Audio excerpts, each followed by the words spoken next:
Maybe I'll just, turn off the camera. Well, it's too late now. What was that? Too late now. We're live. It's too late now. We're live. And so I should explain to the audience that I'm just feeling a little too vain to do this morning. I don't like the way that my image looks in the screen, but isn't that our modern problem? Like, we're too focused. It's easy to focus on yourself because you can see yourself all the time. That's true. It is. Well, welcome. I mean, we can let some people come in if they want to join us today. We are going to be talking about the many ways to view your automobile choices, which is a very weird statement. But what I mean is, like, do you view the vehicle as a necessity? Do you view a vehicle as a status symbol or just a flat out want? Is it a toy? Do you even care to look at the vehicle in a financial manner and help have a better snapshot of your financial future by the way you purchase your vehicles? There's all these different ways of doing it.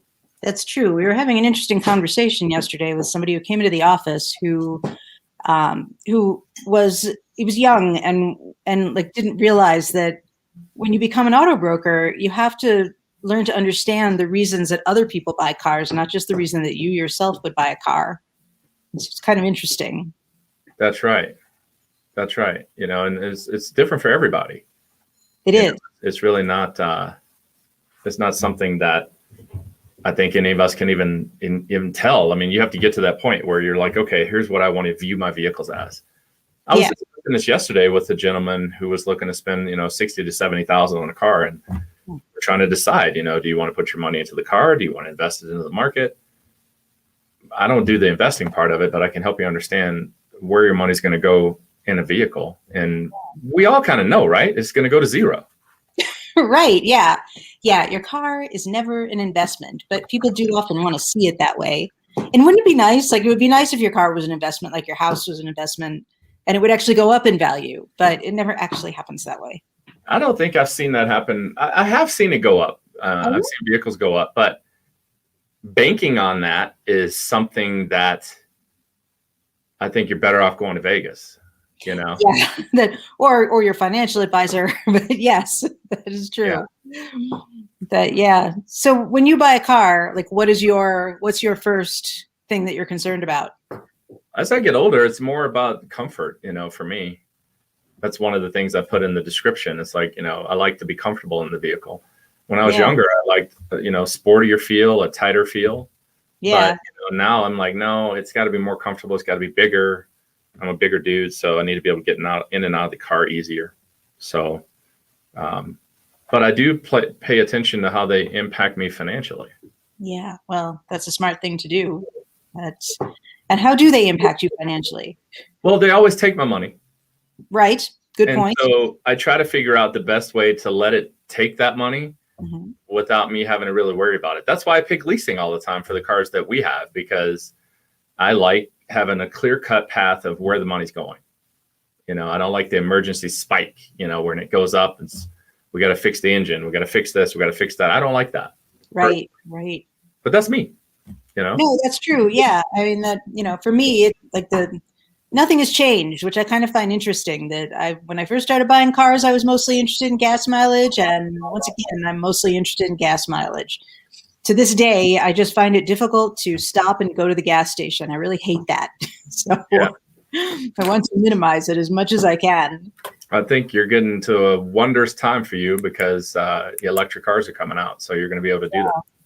I think so. I mean, I don't know if it means I'm going to have to stop more often and get electricity, but well, I guess we'll see. I mean, I don't expect to get an electric car for a few years yet. So hopefully by the time I'm ready, then there'll be either longer charges or it'll just be so easy to charge it at home that I guess it wouldn't make a difference. So I got one for you. Here's a question for everybody. I can't silence that phone, but it'll stop ringing shortly. Check this question out. Do you care about how much you're spending?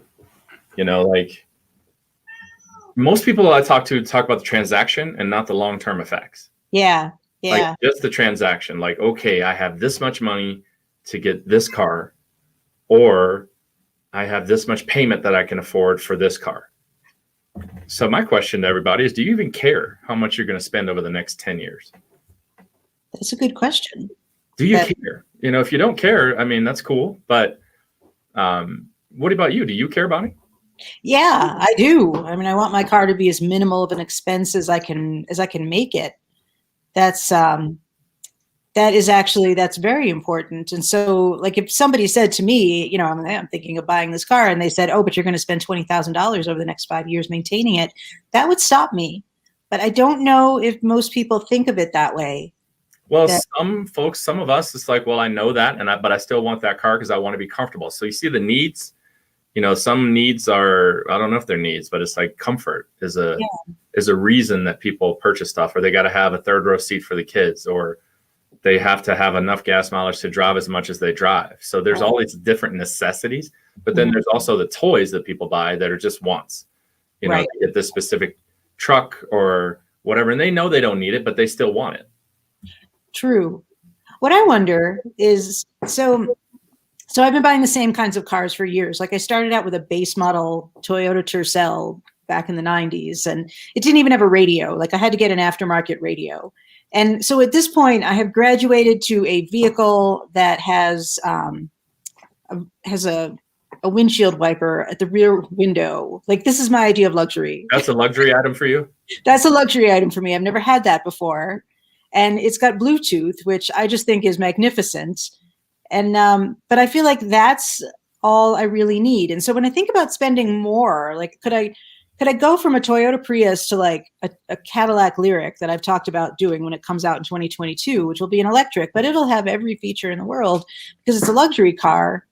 Will it matter, or will I like drive it off the lot and then be like, eh? I mean, I think it matters for a set period of time. Yeah. You know, I think so. Like, you get in the vehicle, it's all fun and new, and then 2 months goes by and it's just a car. Yeah. The fulfillment isn't really there long term. It's just a thing. Yeah. But then on the other hand, it is hard for people to go from a luxury car to a non-luxury car. Yeah. I mean, yeah, most people who've had leather and the power sunroof and power lift gates and stuff like that don't want to go back. Right. You know? So it must mean something. There must be some long-term satisfaction in it. Yeah. I mean, those are just the features. It doesn't really matter on the car. The car in the garage with the leather and the stuff is still just a car after it's been 2 months. Yeah, it's true. The necessity of having leather and heated seats and cool seats and memory seats and all those things may stick with you, but you can get that in a different car. Right. Right. It doesn't have to be the one you have. So yeah, I mean, I'm just wondering if people look at their financial impact. Let's type that out. Do you look at the financial impact? Do you look at the, I can't type, impact of your car? Hope I spelled it right. We'll find out. Do you look at the financial impact of your car? So what I mean is, you know, one thing about money that most of us forget is the power of the money to go somewhere and get compounded. And so if it's going out into the car and you're not able to put it into the market or put it somewhere where it's bringing you money back, then that can be a problem if you're not looking at it. And that problem, pardon the pun, it compounds over time. Right. It's true. It does. I mean, like, when you're looking at money, it's one of these things that you need two things. You need consistency and you need time. Yeah. And then that leads you to the pot of gold. So like, the more you can invest consistently over time, you will win. You know, the market ebbs and flows. You see lots of folks nowadays talking about Bitcoin and talking about these, you know, to me, those things are like lightning in a bottle. You're trying to catch something. Yeah. I look at it more like, you know, this needs to be a long-term consistent method. No different than how we look at our sales jobs, right? Right. Long-term consistency. So, yeah. Do you look at the financial impact of your car? Have you sat down and said, okay, I spent X amount of dollars on it. Here's how much I've spent on it over the last 5 years. And what else could I be doing with that money? Or, what other options do you have? Are you asking me? You. In the audience. I guess the answer is, have I sat down and actually written out numbers? Probably not to any great extent. I am a little too lazy for that, but I do tend to try and minimize. I think the thing is that I minimize expenses for things that I don't feel are important. And the car is one of those things. It's very important because I have to be able to get where I'm going, but I guess it comes back to what we were saying before. I don't feel like I get any long-term satisfaction out of it. What I want out of my car is for it to work and for it to not get in my way. I want it to be sort of a seamless means of transportation. So I tend to, like, once I've gotten to the point where I feel like that I've got that, then I just keep it at that. Like, if I have done this, I probably did it 25 years ago, because I haven't really, other than just your natural inflation, I haven't really spent more on cars over time. I may be an unusual example, though. I think it's funny how you bring it up, though. You said you minimize the cost. Here's the thing. It's the second largest purchase that most of us make in our entire life. Right. Next to your house, right? Right. And it's so minimal thought that goes into it. The major thought is on, can you afford it? Yes. Can we get the payment we want? Can we get the vehicle for X amount of dollars? Mm-hmm. And once that's done, the thought stops. Even though it's the largest purchase, right? We don't follow it. We don't track it. We don't look at how much we're spending on the vehicle. It's just a necessity. So, to some, it's a necessity. So I think it's just interesting. It's just this, I have no judgment. It's just an interesting conversation on how people view their cars. It is. Yeah. It's so necessary. And yet it isn't, like we said, it's not an investment. So, like, I might think endlessly about buying a second house because that is an investment. But for a car, it's just a utilitarian thing that, I might enjoy or not enjoy. Kind of the way these false eyelashes are something that I would enjoy or not enjoy, and not, it's just a utilitarian thing in the end, even though it might be fun at first. Yeah, it's a consumer product. I called it a commodity. I don't think technically it is a commodity, but it is bought and sold and traded like it is. Yeah. It acts like a commodity. I guess it does. I hadn't really thought about that. You're right. It acts like a commodity, but people what does that mean? So that means that the money goes out, it never comes back. You have to spend like $1 million on a vehicle, and I'm not making that up. Like, you have to spend like $1 million in order for it to stay at $1 million, or maybe get more value out of that vehicle later. Take it, for instance, the, like some of these hard to get vehicles, even those things, they're super hard to get, like the Kia Telluride. That's a good example for today. They're selling those things for $8,000, $10,000 over sticker price right now. And people, because you think they're buying because of necessity? No, they're buying because they want it. Right. They want it. It's not a necessity. You can get a different car with a third row seat. You can get one that doesn't look as cool with a third row seat. You can get all of these different things for the same type of $45,000 price. But you're willing to spend $8,000 to $10,000 more on that vehicle because it's got the black rims and the black stuff.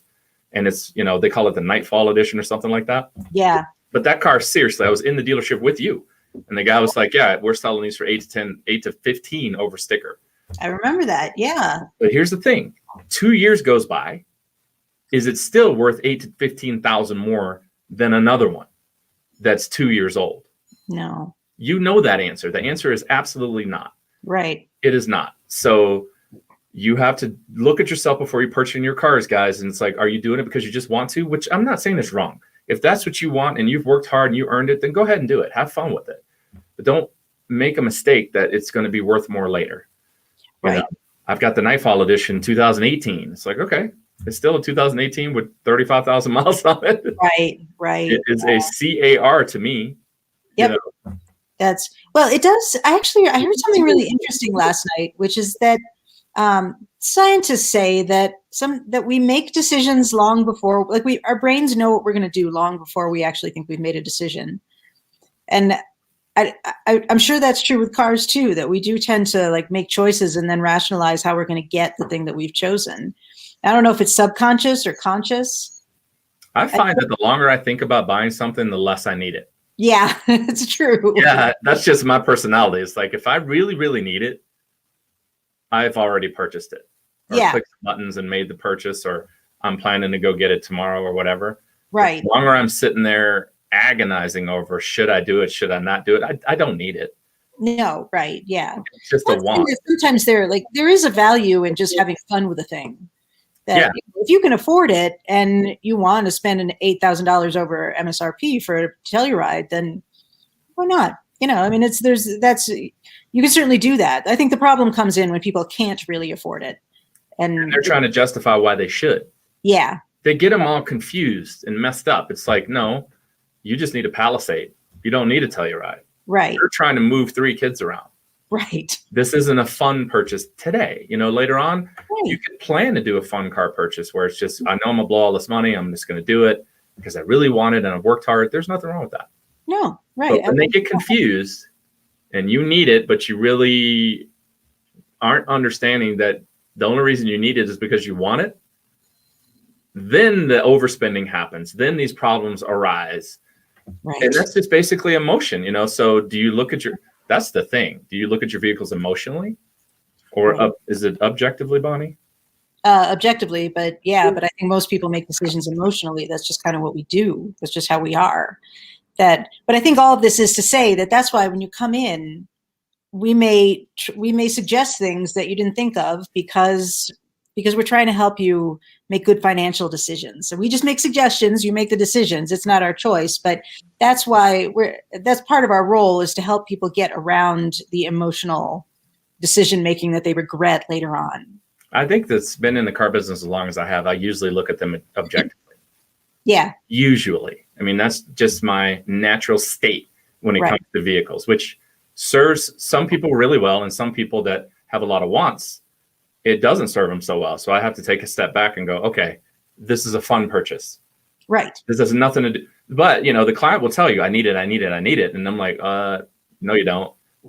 Let's just get the chips on the table. You just want it. Let's figure out how to get it and keep it reasonable, Yeah.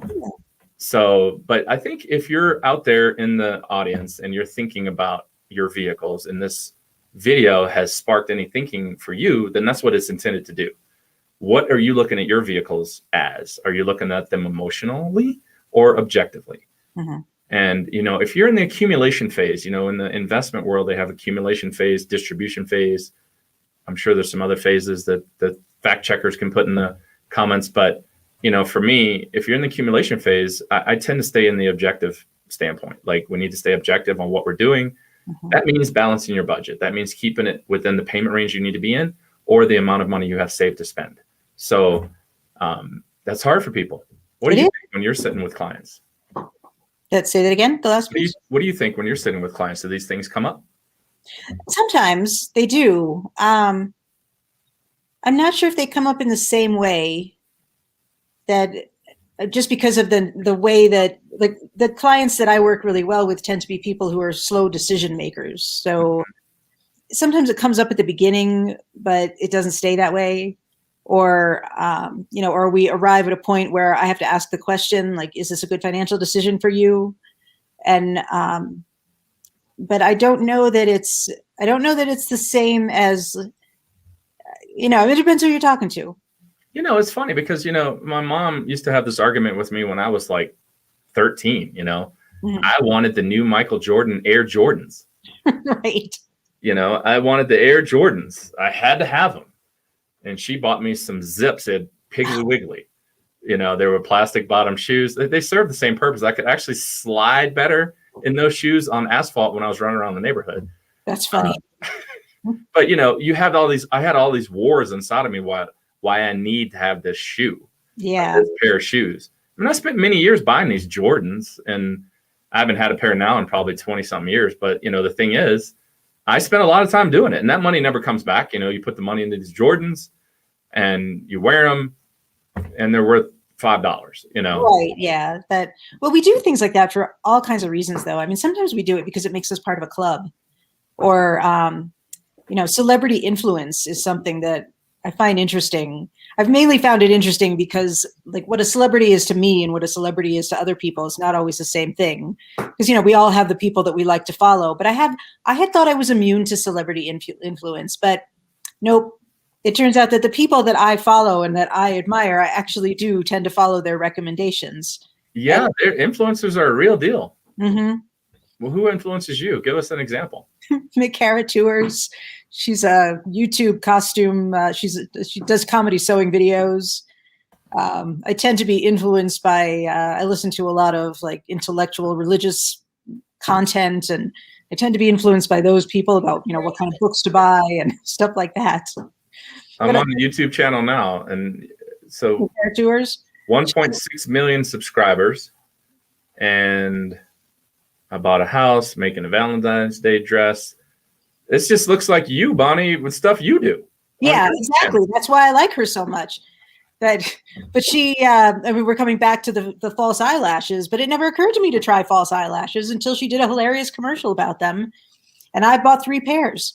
So with that, it really does work. It just only works on the people who are actually following the influencers. So, but when there's, if you've got a commercial or if you know somebody that you admire who's driving a particular car, that may influence you to want that same car. Yeah, you're right. I think that, like today, once again, the video, guys, is just about this stuff exists whether we believe it or not. It's not to say you're wrong and I'm right or any of that stuff. It's just we should start thinking about these things, much more objectively. Even if you're going to make an emotional decision, it's like at least have the money stuff figured out, and that way it's not that big of an issue. So, yeah. So, one of the biggest reasons why people have a necessity is the families. The families grow and then they end up with these third row seat vehicles. Mm-hmm. And people will talk to me all the time about having to have a 4-wheel drive or an all-wheel drive when they're not going to be pulling anything. They're not going to be towing a camper, but they still, in their mind, need the biggest SUV they can get. Right. Which is a new thing too. And I don't know about you, but when I was growing up, we didn't have SUVs. We had station wagons. Isn't that funny? Like it's such a necessity now. Yeah. I even thought about it in the 70s and 80s. No, but I mean, think about the numbers of bathrooms in houses. That too. Like I need 2 bathrooms just for me. But we only had 1 when I was growing up. Apparently we all survived. We thrived. We grew from it, Yeah. That's the whole thing, guys. Challenge your thinking. Challenge your own thinking. Whether you follow us and believe what we're saying or not, still challenge your own thinking. Think about it. Ask yourself why you're doing this, Right. So, yeah, interesting topic. You have anything else you want to add to it? No, I think that'll do. I'm just going to go and play with my false eyelashes now. You're not working today? What was that? You're not working today? I am. I have a networking meeting, so I like to have something for people to admire. So this week it'll be the false eyelashes. Last week it was the shoes. Bernadette Banner. Yeah. Shoes. Yeah. Well, my parting shot is take a moment to look at how you've been purchasing your cars in the past and analyze it. Test it, see if it's working for you. If not, maybe it's time to start researching and looking at a different way. And for that information, you can definitely reach out to us. Just post it in the comments. We'll reach out back to you. We're always happy to answer questions and try to make things more clear. Cool. All right. Well, that was the quick thought I wanted for today. Next week, we'll be back with another quick, crazy, harebrained thought. Another scintillating conversation. I'm going to have to go look that word up. Okay. Okay. All